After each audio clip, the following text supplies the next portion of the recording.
25 वर्षांचा एक मुलगा आपल्या होणाऱ्या बायकोच्या बड्डेसाठी काही विशेष गोष्टी प्लॅन करण्यात बिझी होता आणि त्याचवेळी ती मात्र त्याच्या हत्येचं प्लॅनिंग करण्यात बिझी होती. पुण्यातल्या सिया गोयल प्रकरणानं संपूर्ण देशाला हादरवून टाकलेलं आहे आणि काही गुन्हे असे असतात की ज्याच्यामुळं समाजामध्ये नातेसंबंधांच्या विश्वासावरतीच तडा जायला सुरुवात होते आणि म्हणून अशा घटनांची त्यामागच्या कारणांची चर्चा उघडपणे करणं देखील आवश्यक होऊन बसतं. अवघ्या 20 वर्षांची आहे सिया गोयल. घरच्यांनी लग्न ठरवल्यानंतर खरं तर आपल्याला पटलं नाही म्हणून ती नकार देऊ शकली असती. जी हिंमत तिनं केतन अग्रवालचा खून करण्यामध्ये, त्याची हत्या करण्यामध्ये दाखवली, तेवढी हिंमत तिनं घरच्यांना नकार देण्यामध्ये का नाही दाखवली, हा या सगळ्यातला अतिशय अस्वस्थ करणारा प्रश्न आहे. आणि इतके भयानक तपशील या घटनेतले आहेत की सुरुवात कशापासून करावी हेच कळत नाही आहे. म्हणजे ज्या दिवशी 18 जूनला ही सगळी हत्या सियानं घडवून आणली, त्याच्या दुसऱ्या दिवशी तिचा वाढदिवस होता, जो महाबळेश्वरमध्ये सेलिब्रेट करण्यासाठीचं विशेष प्लॅनिंग केतननं केलेलं होतं. आणि त्या दिवशी हत्या झाल्यानंतर दुसऱ्या दिवशी हिनं आपल्या व्हॉट्सॲप आणि इंस्टाग्राम स्टेटसला आपल्याला कसं दुःख होतंय आणि तू नेमका आजच्याच दिवशी मला कसा सोडून गेलास याच्याबद्दलची पोस्ट तिथं केलेली होती. म्हणजे सोशल मीडियावरती एरवी लोक ज्या इमोशन्स दाखवतात त्याच्या पाठीमागं त्यांचं काय कॅरेक्टर लपलेलं असतं हे अशा घटनांमधून कधीतरी आपल्याला पाहायला मिळतं. आणि सुरुवातीला जेव्हा बातमी आली तेव्हा बातमी अशीच होती की लोहगडमध्ये ट्रेकिंग करताना एका 25 वर्षांचा युवकाचा तोल जाऊन दरीत पडून मृत्यू झाला म्हणून. पण नंतर या घटनेतली चक्र जी आहे ती फार वेगानं फिरायला सुरुवात झाली. मुळात पोलिसांना पहिला संशय कधी यायला सुरुवात झाली, कारण सिया गोयल हिच्या चेहऱ्यावरती दुःखाचा कुठलाही लवलेश दिसत नव्हता. आणि जे केतन अग्रवालच्या घरचे आहेत त्यांनीसुद्धा गेल्या काही दिवसातल्या घटना बघता या घटनेच्या पाठीमागं काही वेगळ्या गोष्टी आहेत का याच्याबद्दलचा संशय घ्यायला सुरुवात केली. आणि तिथून मग पोलिसांचा तपास सुरू झाला आणि CCTVनं त्यांना पहिला क्लू दिला. कारण CCTVमध्ये त्यांना काय दिसलं, लोहगडमध्ये जिथून या ट्रेकिंगला सुरुवात होते त्या तिकीट काउंटरच्या जवळ केतन अग्रवाल आणि सिया यांच्यासोबत अजून एक व्यक्ती होता, 22 वर्षांचा चेतन चौधरी, जो या सिया गोयलचा कथित बॉयफ्रेंड आहे आणि त्या दोघांचं रिलेशन गेल्या 8 महिन्यांपासून आहे हे देखील सांगितलं जातं आहे. आता 33 डिग्री सेल्सिअस तापमान होतं लोहगडचं आणि त्यावेळी हा मुलगा यांच्या पाठीमागं डोक्यावरती हुडी घेऊन चाललेला होता. हे बघितल्यानंतरच पोलिसांना पहिला संशय आला. त्यांनी त्या दिवशीचं टेम्परेचरसुद्धा अधिकृतपणे चेक करून बघितलं की पाऊस तर पडत नव्हता, वातावरणामध्ये काही वेगळा बदल तर झालेला नव्हता.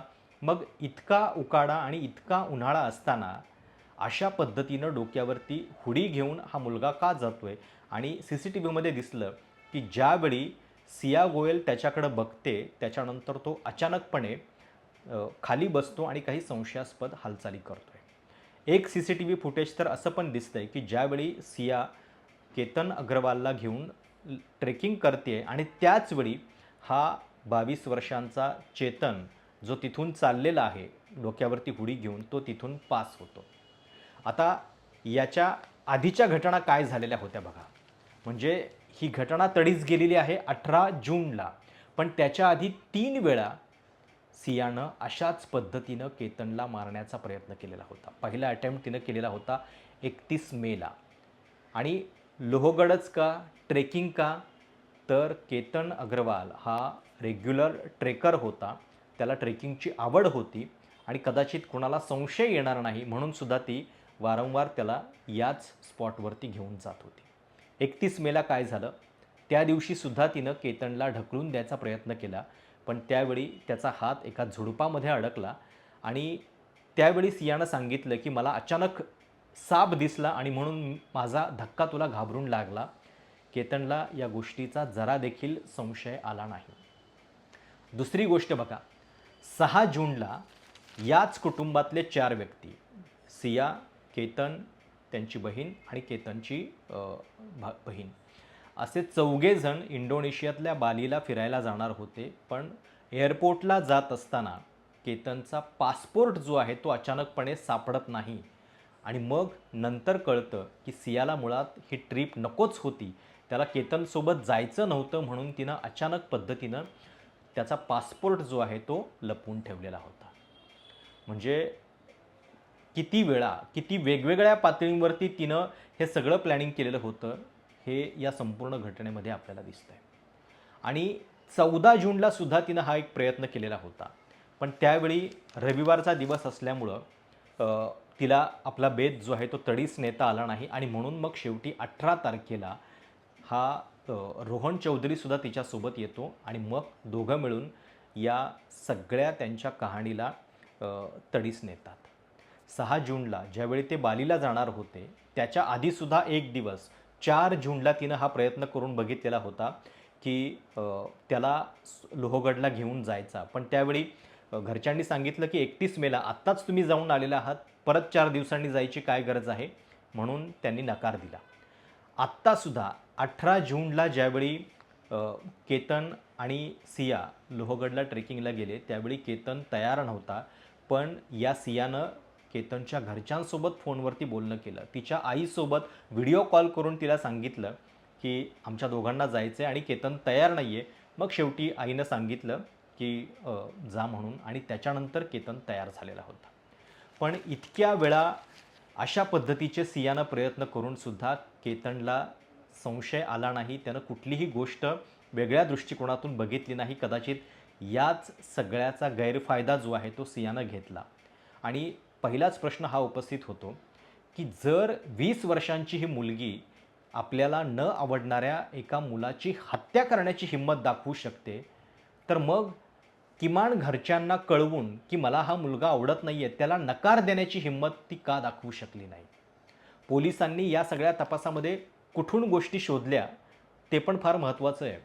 म्हणजे ज्यावेळी पोलिसांच्याकडे ही घटना आली, CCTVचं मी तुम्हाला सांगितलं, सोबतच त्यांनी काही कॉल डिटेल्स रेकॉर्ड तपासायला सुरुवात केली आणि त्याच्यामध्ये लक्षात आलं की अवघ्या 6 महिन्यामध्ये 2034 कॉल ही सिया आणि रोहन चौधरी, जो पुण्यातल्याच कोंढवा परिसरामध्ये राहणारा आहे आणि तो एक ॲस्पायरिंग क्रिकेटर आहे, रणजी क्रिकेट खेळण्याचं त्याचं स्वप्न होतं, याच्यासोबत इतक्या वेळा फोनवरनं संभाषण झालेलं आहे.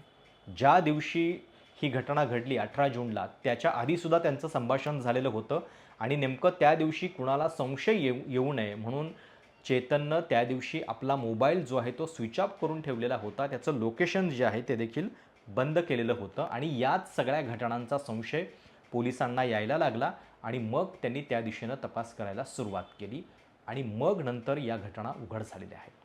आता जेव्हा हे सगळं घडलं त्याच्यानंतर सिया जणू काही झालंच नाही अशा पद्धतीनं वावरत होती.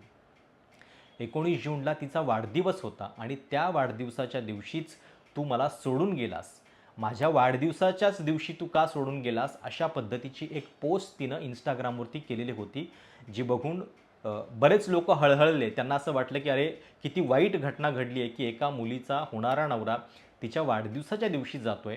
पण या लोकांना जराही कल्पना नव्हती की सिया या सगळ्यामध्ये किती विकृत पद्धतीनं वागते आहे आणि तिच्या मनामध्ये किती हिंस्त्रक सगळ्या गोष्टी दडलेल्या आहेत. तिचा तो व्हिडिओ बघा, तुम्हाला जरा देखील कल्पना येणार नाही की सोशल मीडियावरचं आभासी जग आणि वास्तवातलं एखाद्या व्यक्तीचं कॅरेक्टर याच्यामध्ये किती फरक असू शकतो. बघा.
मुलगी 20 वर्षांची आहे.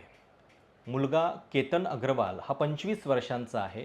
त्याचे वडील हे सक्सेस ग्रुप म्हणून जो रिअल इस्टेटचा बिझनेस ग्रुप आहे त्याचे ते संचालक आहेत. 25 वर्षांचा केतनमध्ये हा सुद्धा तिथं काम करत होता आणि दोनही फॅमिली जे आहेत ते अतिशय श्रीमंत घराणी आहेत. जयपूरमध्ये डेस्टिनेशन वेडिंग होणार होतं, ज्याच्यासाठी जवळपास 17 कोटी रुपये खर्च होणार होते. दोन्ही फॅमिलीज प्रायव्हेट जेटनं तिथं जाणार होत्या. 2 प्रायव्हेट जेटचं बुकिंग त्याच्यासाठी करण्यात आलेलं होतं. या सिया अग्रवालचे जे वडील आहेत ते ड्रायफ्रूटचे व्यापारी आहेत असं सांगितलं जातं आहे. आता 20व्या वर्षी मुलीच्या लग्नाची इतकी घाई त्यांनी का केलेली होती, हा याच्यातला पहिला प्रश्न. पण कदाचित अनेकदा लवकर लग्न करून टाकण्याची परंपरा अशा श्रीमंत घरांमध्ये असावी म्हणून हे केलं गेलेलं होतं का माहिती नाही. पण या सगळ्या घटनेमध्ये चेतन आणि सिया या दोघांचे संबंध जे आहे ते आधीपासून होते. 8 महिन्यांपासून दोघं एकमेकांच्या रिलेशनमध्ये होते. पण ही गोष्ट जी आहे ती तिनं घरच्यांपासून लपवली, केतनपासून लपवली आणि केतनसोबत आपला विवाह तिला पसंत नव्हता म्हणून शेवटी तिनं हे कृत्य केलं. आता पोलीस तपासामध्ये साहजिक आहे की पोलिसांनासुद्धा हा अतिशय चक्रावणारा प्रश्न होता. त्यांनी या सगळ्यामध्ये चौकशीत चेतनला विचारलं की जर तुम्हाला हे लग्न पसंत नव्हतं, सियाला ही गोष्ट पसंत नव्हती केतनसोबत लग्नाची, तर तुम्ही दोघं पळून का नाहीत गेला, त्याला मारलं का? त्याच्यावरती टाइम्सच्या बातमीत उल्लेख आलेला आहे की चेतनचं असं म्हणणं आहे सियाला आपल्या घरच्यांच्या सोबत कुठलंही रिलेशन जे आहे ते दुखवायचं नव्हतं, त्यांना दुखवायचं नव्हतं आणि म्हणून ती चेतनसोबत पळून जायला देखील तयार नव्हती. म्हणजे किती भयानक गोष्ट आहे बघा की आणि या दृष्टीनं पण विचार केला पाहिजे की एखादी मुलगी आपल्या घरामध्ये आपल्याला काय हवं आहे हे स्वतंत्रपणे बोलू शकत नाही का, ते मांडू शकत नाही आहे का, आणि त्याच्यासाठी समोरच्या व्यक्तीचा खून करण्यापर्यंतची हिंमत तिच्यामध्ये नेमकी कुठून येते. आणि ते देखील एकदा नाही आहे, 3-3 वेळा तिनं या सगळ्याचं प्लॅनिंग केलेलं आहे. म्हणजे किती थंड डोक्यानं ती वागत होती या सगळ्यामध्ये हे सुद्धा आपल्याला कळतं आहे. आता अशाच पद्धतीच्या घटना गेल्या वर्षभरामध्ये खूप घडलेल्या आहेत. ताजी घटना जी आहे ती सोनम रघुवंशीची जी आहे, जिनं आपल्या नवऱ्याला हनीमूनला नेलेलं होतं नॉर्थ ईस्टमध्ये आणि तिथं त्याचा मृतदेह जो आहे त्याला मारून टाकलं आपल्या प्रियकराच्या मदतीनं आणि नंतर ती इंदोरमध्ये सापडलेली होती. या प्रकरणामध्ये काय झालेलं आहे तुम्हाला माहिती आहे? सोनम रघुवंशी केवळ 8 महिन्यामध्ये जामिनावरती बाहेर आलेली आहे. ती आता मोकळी फिरतीये. आपल्या नवऱ्याचा अशा पद्धतीनं भयानक खून करण्याची शिक्षा तिला काय मिळाली, तर केवळ 8 महिने ती जेलमध्ये राहिली आणि ती आता जामिनावरती आलेली आहे. पोलिसांनी तिच्यावरती केस दाखल करताना जे चार्जेस फ्रेम केले ते नियमानुसार नाही आहेत एवढा एक युक्तिवादसुद्धा कोर्टाला पुरला आणि ती बाहेर आलेली आहे. त्यामुळे आता या सिया गोयलला किती काळ लागेल आणि ज्या पद्धतीची तिची बॅकग्राऊंड आहे, जितका पैसा या कुटुंबाकडे आहे ते बघता या पैशांचा वापर, तुम्हाला आठवत असेल पोर्शे प्रकरणातलं जे एक अग्रवाल कुटुंब होतं ते बाहेर आल्यानंतर कसं सेलिब्रेशन करत होतं, तीच गत याही मुलीच्या बाबतीत होणार का आणि तीसुद्धा 6-7 महिन्यांमध्ये जामिनावरती बाहेर येईल का? मुलांच्या बाबतीत एक न्याय आणि मुलींच्या बाबतीत दुसरा न्याय असं आपल्या न्यायव्यवस्थेमध्ये का होतंय, हा देखील या निमित्तानं चर्चेचा विषय आहे. सिया गोयल आणि चेतन चौधरी या दोघांना पोलिसांनी काल कोर्टात हजर केलं आणि 29 जूनपर्यंत त्यांना पोलीस कोठडी देण्यात आली आहे. पण त्यांची बॉडी लँग्वेज पण बघा.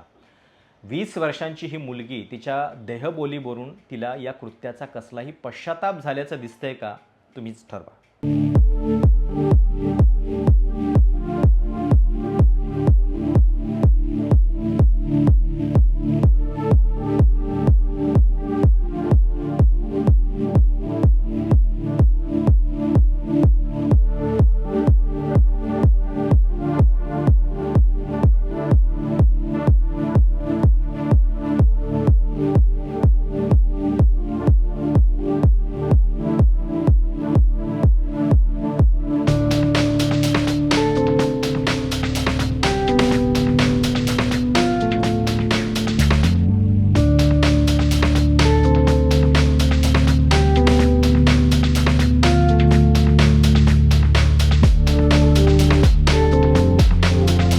आता या घटनेनंतर ज्या जुन्या पोस्ट सिया गोयलच्या येत आहेत त्याच्यावरनं सुद्धा एक प्रश्न उपस्थित होतो की जर तिचं लग्न जबरदस्तीने ठरलेलं होतं, तिला ही गोष्ट अजिबात मान्य नव्हती, तर मग सोशल मीडियावरच्या ज्या पोस्ट आहेत त्या करण्यासाठी तर तिला कोणी जबरदस्ती केली नसेल.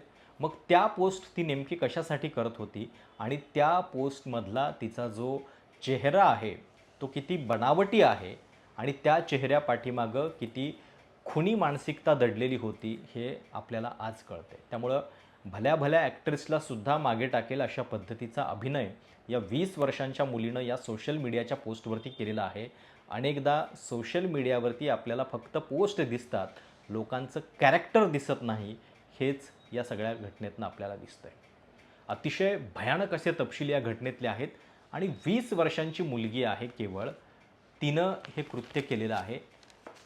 काय या पाठीमागं नेमकी मानसिकता दडलेली आहे याची चर्चा आणि अशा पद्धतीनं घरामध्ये केवळ आपली प्रतिष्ठा जपण्यासाठी, घराची प्रतिष्ठा जपण्यासाठी मग हे लग्न ती करायला निघालेली होती का? आणि जर करायचं नव्हतं तर नकार साधा का नाही देऊ शकली? हा प्रश्न जो आहे तो आपल्याला कायम छळत राहील आणि या सगळ्या प्रकरणामध्ये अग्रवाल कुटुंबानं मात्र आपला 25 वर्षांचा मुलगा गमावला आहे. त्याची सगळी स्वप्नं आणि अनेकदा त्यानं ठेवलेला जो विश्वास आहे, त्याला जो तडा गेला, त्याची देखील चर्चा या निमित्तानं आपल्याला करायला पाहिजे. काय तुम्हाला या घटनेबद्दल वाटतं? तुमची या सिया गोयलबद्दलची एका वाक्यातली प्रतिक्रिया काय आहे? तिला शिक्षा होईल का? आणि किती वाईट पद्धतीनं तिनं हे कृत्य केलेलं आहे? तुमच्या प्रतिक्रिया आवर्जून कळवा. चॅनल सबस्क्राईब करायला विसरू नका. धन्यवाद.